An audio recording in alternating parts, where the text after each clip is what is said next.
நீங்க ஆச்சரியப்படுவீங்க. இந்த பூமி இன்னைக்கு ஒரு இடத்துல இருந்து சுத்திக்கிட்டு இருக்குல்ல, நேர்கோட்டு பாதையில் சூரியன் இருக்கு, நிலா இருக்கு, வியாழன் இருக்கு, பூமியும் இருக்கு.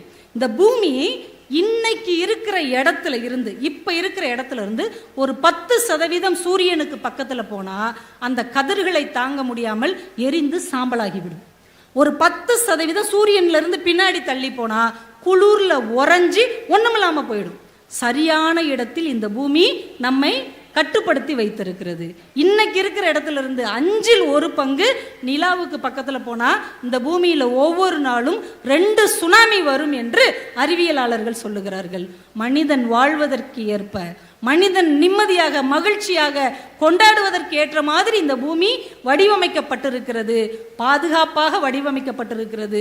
நம்ம மனசையும் எல்லோரும் மகிழ்ச்சியாக வாழ்வதற்கு ஏற்ற மாதிரி பக்குவப்படுத்தி கொண்டால், மன உறுதியோடு வாழ தெரிந்து கொண்டால் இந்த வாழ்க்கை அழகானதாக அர்த்தம் நிறைந்ததாக மாறும் என்று இந்த மனசு நமக்கு வாழ்க்கைக்கு ஏற்ற மாதிரி மாற்றிக்கொண்டோம் என்றால் நம்ம வாழ்க்கையில் நிச்சயமாக வெற்றி பெறுவோம். ஏன்னா இந்த பூமியே நம்ம வாழ்வதற்கு ஏற்ற மாதிரி தான் வடிவமைக்கப்பட்டிருக்கிறது.